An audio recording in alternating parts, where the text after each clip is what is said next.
Shalom Sobat Ridi dimanapun Anda berada. Jumpa lagi bersama saya dalam Renungan Tridi. Dalam pengalaman kehidupan, kita sering mendengar kata-kata terakhir dari orang yang akan meninggal dunia. Entah itu mereka yang ada dalam keluarga kita, teman, sahabat, atau lingkungan di mana kita berada.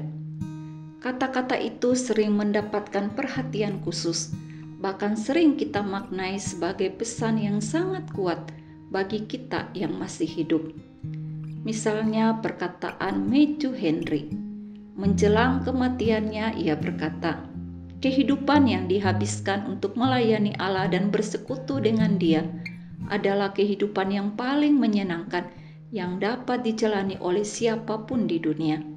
Suatu pesan penting dari pengalaman seorang yang telah mempersembahkan hidup sepenuh waktu, mengasihi dan melayani Tuhan.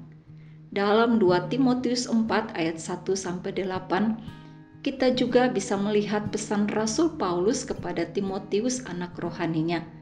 Pesan ini ditulis saat Paulus berada di dalam penjara dan akan menghadapi kematiannya. 2 Timotius 4 ayat 6 berkata, mengenai diriku, darahku mulai dicurahkan sebagai persembahan dan saat kematianku sudah dekat. Dalam ayat ini Paulus begitu tenang menghadapi kematiannya. Kata darahku sudah mulai dicurahkan, dipakai dalam bentuk kiasan yang secara harafiah digunakan untuk pengorbanan korban. Paulus melihat hidupnya sebagai korban bagi Kristus. Seluruh kehidupannya merupakan satu bentuk korban yang dipersembahkan. Paulus sudah mempersembahkan tubuhnya sebagai persembahan yang berkenan kepada Allah. Dan kini kematiannya akan menyempurnakan korban yang dipersembahkan tersebut. Ini adalah pandangan iman dari seorang yang beriman, bahwa kapanpun ia dijemput Tuhan, ia tenang dan siap seperti seorang prajurit yang siap bahkan senang dipanggil oleh komandannya.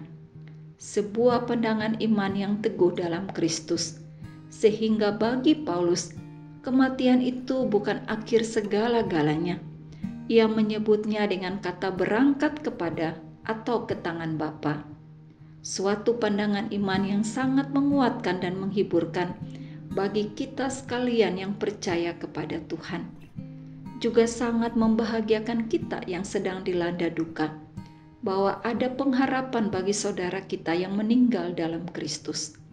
Bagi kita yang sudah menerima Kristus dan percaya kepadanya saat ini, marilah kita memandang kehidupan dengan iman, dan biarlah hidup kita sampai akhir menjadi pesan yang kuat dan menginspirasi banyak orang, agar tetap setia beriman sampai akhir. Bersemangatlah menjalani kehidupan yang berarti. Persembahkanlah hidup kita kepada Tuhan, agar nama Tuhan terus dimuliakan sampai akhir hidup kita. Salam Tridi, Tuhan Yesus memberkati. Amin.